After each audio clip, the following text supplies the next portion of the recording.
তুমি জানো তোমার বাবা কি জিনিস? তুমি জানো তোমার মা কি জিনিস? যখন চলে যাবে তখন বুঝবে বাবা হারানোর কত কষ্ট, বাবা হারানোর কত বেদনা।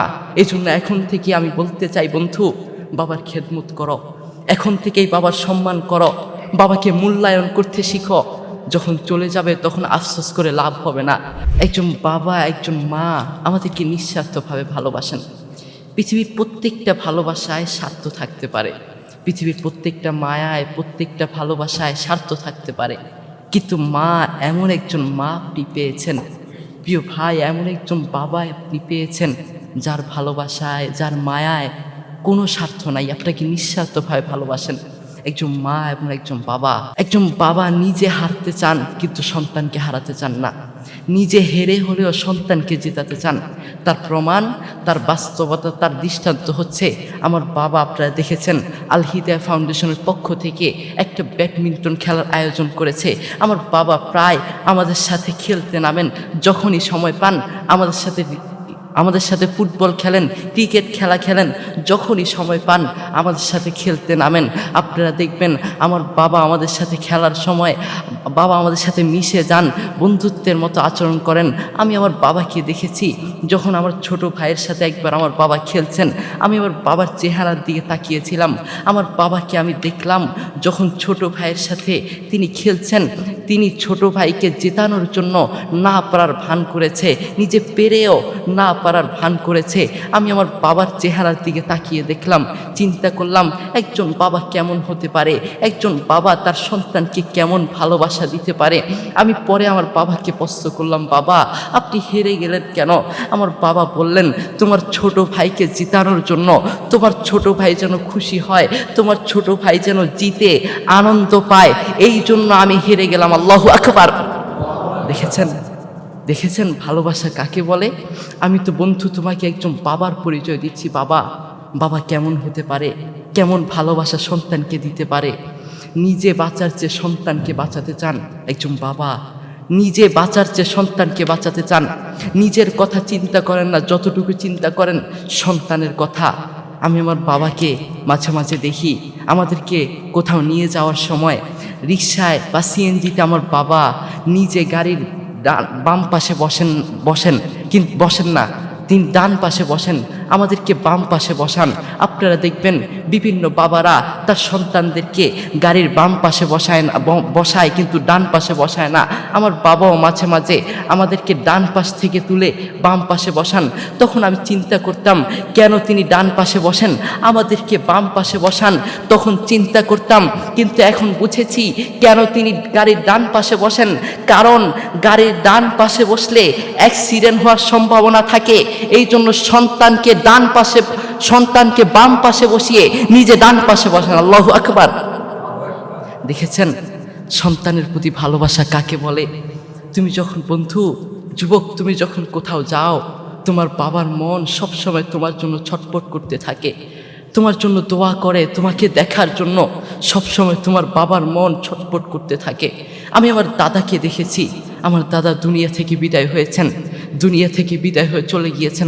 আপনারা আমার দাদার জন্য দোয়া করবেন। আমি আমার দাদাকে দেখেছি, আমার বাবা যখন মাহফিল থেকে আসতো, যত টাইম হোক না কেন তিনি অপেক্ষা করতেন, তিনি বসে বসে অপেক্ষা করতেন। আমার বাবাকে ফোন করে খোঁজ খবর নিতেন, বাবা তুমি কেমন আছো, তুমি কোথায় আছো, অসুবিধা হচ্ছে কি না, তিনি বারবার খোঁজ খবর নিতেন। আজ সেই খোঁজ খবর নেওয়ার মতো মানুষটি আর নেই, আজ সেই ফোন করার মতো মানুষটি আর নেই। বন্ধু তুমি জানো তোমার বাবা কি জিনিস? তুমি জানো তোমার মা কি জিনিস? যখন চলে যাবে তখন বুঝবে বাবা হারানোর কত কষ্ট, বাবা হারানোর কত বেদনা। এই জন্য এখন থেকে আমি বলতে চাই বন্ধু, বাবার খেদমত করো, এখন থেকেই বাবার সম্মান করো, বাবাকে মূল্যায়ন করতে শিখো। যখন চলে যাবে তখন আফসোস করে লাভ হবে না। কোরআন মাজিদ আল্লাহ সুবহানাহু ওয়া তাআলা বলছেন, ওয়াবুদুল্লাহ ওয়ালা তুশরিকু বিহি শাইআ ওয়া বিল ওয়ালিদাইনি ইহসানা। তুমি তোমার আল্লাহর ইবাদত করো, তার সাথে কাউকে শরীক করিও না, এবং তোমার মায়ের খেদমত করো, বাবার খেদমত করো। আল্লাহ তাআলার ইবাদত করো, তার সাথে শরীক করিও না, তারপর তোমার মায়ের খেদমত করো। এতক্ষণ বলেছি একজন বাবা কেমন হতে পারে, এবার আসুন একজন মা কেমন হতে পারে সেটা বলি। একজন বাবার চেয়ে একজন মা কয়েক হাজার গুণ বেশি কষ্ট করেন। সবচেয়ে বেশি কষ্ট করেন সন্তান জন্মের সময়, সন্তান ডেলিভারির সময় সবচেয়ে বেশি কষ্ট করেন। বর্তমান বিজ্ঞানীরা বলছেন একজন সুস্থ মানুষকে ধরে তার হাত পা ভেঙে দিলে একজন সুস্থ মানুষ যতটুকু কষ্ট পায়, একজন মা তার সন্তানকে জন্মের সময় তার চেয়েও বেশি কষ্ট পায়। আল্লাহু আকবার। দেখেছেন একজন মা কেমন হতে পারে? আপনারা দেখেন না, এজন্য বুঝবেন না মা তার সন্তান জন্ম দেওয়ার সময় কত কষ্ট করেন। আমি আমার মাকে দেখেছি, আমি সেখান থেকে শিখেছি একজন মা কেমন কষ্ট করেন। আমার বোন হওয়ার সময় আমি দেখেছি একজন মা কেমন কষ্ট করেন।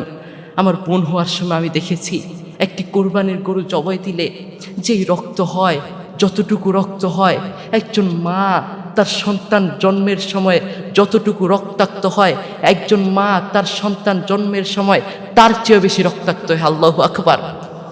দেখেছেন একজন মা কত কষ্ট করেন, কত শ্রম দেন তোমার জন্য, আর তুমি সেই মাকেই তুমি ভুলে যাও। একজন মা রাতে ঘুমাতে পারতেন না। ও যুবক, তুমি যখন ছোট ছিলে তোমার মা তোমার জন্য রাতে ঘুমাতে পারতেন না। আমাদের রাতে একবার ঘুম ভাঙলে আমাদের মাথা গরম হয়ে যায়, আমরা দুনিয়া উল্টে ফেলি, কিন্তু মায়েরা রাতে কয়বার তোমার জন্য ঘুম ভাঙে তার কোনো হিসাব নেই। নিচে ঘুমে পড়ে যান, এরপরেও তোমাকে ঘুম বানানো ছাড়া ঘুমায় না। তোমাকে ঘুম বানিয়ে তারপর মায়েরা ঘুমায়। আর এখনকার কিছু সন্তানরা তার মাকে ঘর থেকে আঘাত করে। এভাবে মায়েরা না ঘুমাতে তারা আস্থা রোগী হয়ে যায়, চিররোগী হয়ে যায়, তারা অসুস্থ হয়ে যায়। তারা অসুস্থ হয় তোমার জন্য। তোমার মতো সন্তানকে মানুষ বানাতে গিয়ে একজন মা চিররোগী হয়ে যায়, অসুস্থ হয়ে যায়। আর এখনকার কিছু অযোগ্য সন্তানরা তার মায়ের ওষুধ আনতে তারা অজুহাত দেখায়, তার মায়ের ওষুধ আনাকে তারা কষ্টকর মনে করে। আমি তোমার মতো বেহায়াকে দেখে বড় অবাক হই, যেই মা অসুস্থ হয়েছেন তোমার জন্য, আর তুমি তোমার মায়ের জন্য ওষুধ আনতে অজুহাত দেখাও। তুমি কিভাবে তোমার মায়ের চেয়ে তোমার স্ত্রীকে প্রাধান্য দিতে পারো? তুমি কিভাবে তোমার মায়ের চেয়ে তোমার প্রিয় মানুষকে প্রাধান্য দিতে পারো? তুমি কিভাবে তোমার মায়ের চেয়ে তোমার শ্বশুর শাশুড়িকে আপন মনে করতে পারো, প্রাধান্য দিতে পারো? আর তোমার চেয়ে নাফরমান, তোমার চেয়ে অমানুষ, তোমার চেয়ে বেহায়া আসমানের নিচে জমিনের উপরে আর একটাও হতে পারে না, ঠিক কিনা?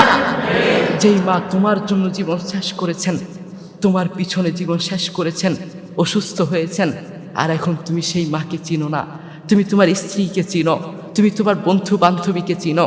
তাই আসুন জীবন কিছু না করি, অন্তত মায়ের জন্য মন খুলে দুই হাত তুলে মায়ের জন্য দোয়া করি। প্রত্যেক দিন রব্বির হামহুমা কামা রব্বায়ানি সগীর এই দোয়াটি পড়ি। আমি যদি তোমাকে ডেকে প্রশ্ন করি, আজ সারাদিনে কয়বার রব্বির হামহুমা কামা রব্বায়ানি সগীর এই দোয়াটি পড়েছ? বলবে একবারও পড়ি নাই। মাসে কয়বার পড়েছ? বলবে একবারও পড়ি নাই। বছরে কয়বার পড়েছ? বলবে একবারও পড়ি নাই। সপ্তাহে কয়বার পড়েছ? বলবে একবারও পড়ি নাই। এই জন্য ভাই, জীবনে কিছু না করি, অন্তত এই দোয়াটি পড়ি, মন খুলে হৃদয় থেকে এই দোয়াটি মায়ের জন্য করি। আল্লাহ তাআলা আমাদের সবাইকে মায়ের খেদমতে লেগে থাকার, মায়ের সম্মান করার, বাবার সম্মান করার তৌফিক দান করুন। আসসালামু আলাইকুম ওয়া রাহমাতুল্লাহি ওয়া বারাকাতুহু।